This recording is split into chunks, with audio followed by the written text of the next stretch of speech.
So now that we got kind of the overview of meiosis and some of the important terms and happenings going on out of the way, let's actually get into the process of meiosis. Now we're going to split meiosis into two parts. We're going to look at meiosis I, and then in another video we'll look at meiosis II. These are happening together though. So you're going through meiosis I and then you roll into meiosis II right afterwards. With meiosis I, we have a problem with somatic cells if we used somatic cells for this process. So remember, somatic cells are body cells, so the cells found in your skin and your liver and your kidneys and so on and so forth. Because if we went through mitosis to do this and then went through sexual reproduction, we would end up with way too many chromosomes after fertilization. So our goal in meiosis I is to reduce the number of chromosomes. And we're going to reduce them by separating the homologs away from each other. So that one homolog ends up in one daughter cell and the other homolog ends up in the other daughter cell. So that's our main goal in meiosis I. Reduce the chromosomes down so that we go from 2 sets of chromosomes to 1 set of chromosomes. We start in interphase just like we did in mitosis. And you'll notice I'm going to point out the similarities between the two as well as the differences. And interphase is really just about the same, right? We see that the DNA is all going to get replicated because we have to replicate it before we go through this process. So we replicate all of the DNA. Once we've done that, we're going to go into, and you're going to notice these phase names, they look familiar. Prophase I, metaphase I, anaphase I, telophase I, and cytokinesis. Because a lot of the things that are happening here are going to look very similar to mitosis. So if you have the general understanding of prophase, metaphase, anaphase, telophase from mitosis, you're already ahead of the game. So let's talk about some things that are in common and then I'll point out the differences. So in prophase I, we see the nuclear envelope go away. We see the chromosomes condense down into something much more visible. We see spindle fibers forming using our centrosomes. So all of that is the same as what we saw in mitosis. There's one big difference. Now the homologs are coming together. Remember, the homologs are the same number of chromosomes in the set. So these are both number 1s, or these are both number 7s, or these are both number 5s. The homologs come together and go through the process of crossing over, which we talked about in the last video. That is unique to prophase I. So that is something that will only happen in prophase I. And it's extremely important to add in variation so that we end up with more unique offspring in the end. In metaphase I, it looks really similar to what we saw in mitosis metaphase, where the chromosomes are lined up along the equator. And so that, generally speaking, is true. The difference is how we line up. In mitosis, we all kind of just lined up and all the sister chromatids got split away from each other, and that was that. In metaphase I, we are now lining up in pairs. We're lining up as those homologous pairs. So these homologs are side by side rather than in a single file line that we saw earlier. So we're lined up along the equator of the metaphase plate. In anaphase I, we see again similarity. We're pulling chromosomes away from each other towards the poles, right? Just like what we saw in anaphase and mitosis. The difference here is, instead of pulling apart sister chromatids, one member of the homologous pair will go one way and the other member of the homologous pair goes the other way. So think of it, if I told you to line up in class with a partner, just down a line, you and a partner line up, there's someone else with their partner behind you, someone else with their partner behind them. And I told you to go to one side of the room and your partner had to go to the other way. That's basically what we're doing in anaphase I. And then telophase I and cytokinesis, honestly, that pretty much looks similar to what we had seen with telophase, that the sister chromatids are now at the poles, the nuclear envelope is going to come back, we pinch into two new cells. It looks pretty much like what we had talked about earlier with telophase. So what do we get at the end of meiosis I?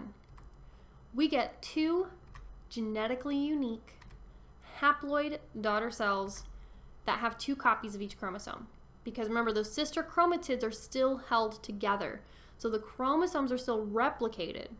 But what we accomplished here is we went from two sets of chromosomes to one set of chromosomes. And because we went through crossing over in prophase I, we have made these daughter cells fundamentally unique. We're continuing the process now, rolling into meiosis II. Now, we reduced the number of chromosomes in meiosis I. However, all of those chromosomes were still replicated. So there's still too many copies of chromosomes. So now our goal with meiosis II is we are going to separate the sister chromatids so that we can ensure that the daughter cells have exactly, at least in humans, exactly 23 chromosomes. We do not go through the cell cycle in between meiosis I and II. So no replicating of anything. There's no G1, G2 here, right? We go from meiosis I and then right into meiosis II. So when we finished meiosis I, we had two daughter cells that had one set of chromosomes each, and those chromosomes were replicated. So if you notice in this figure, we now have two cells going through the process side by side. These are the daughter cells from meiosis I. And if we notice, we see the same names for the phases again. Prophase II, metaphase II, anaphase II, telophase II. So this is again why I pointed out that if you have the basics down for mitosis, you're going to be more comfortable with meiosis because we're seeing the same kinds of things. Again, I'm going to point out the similarities. Now, with meiosis II, it's going to seem a lot more like mitosis. And so we're going to talk it through, but the end result's going to be different, right? Everything else is almost the same, but the end result ends up being a bit different. So in prophase II, things we've already seen before are still happening here. Chromosomes are going to condense back down. Spindle fibers are forming. Nuclear envelope is disappearing again. So we've seen all those things happen. There is no crossing over though. So we do not cross over at any point. We've already done that. We did that back in prophase I, in meiosis I, because we still had pairs. The reason we do not see this in prophase II is because we have already separated the pairs out, right? And we see that because these are color-coded. So the blue, green, and yellow chromosomes, these are different numbers of chromosomes, right? So this could be like chromosome 1, green could be like 5, and yellow could be 7. The other chromosome 5, if we're looking at the green one, is in a different cell entirely. So we do not see crossing over because we have already separated the homologs away from each other. They do not have contact with each other ever again from this point forward. Other than that, it's all basically the same. We go into metaphase II. In metaphase II, we look suspiciously like mitosis metaphase, and that's because it's basically the same. We line the chromosomes up along the equator, and we're lined up single file, no pairs anymore. We roll into anaphase II. In anaphase II, it looks just like mitosis. We pull the sister chromatids apart. So there's no pairs anymore. We're pulling one sister chromatid this way, the other sister chromatid the other way in anaphase II.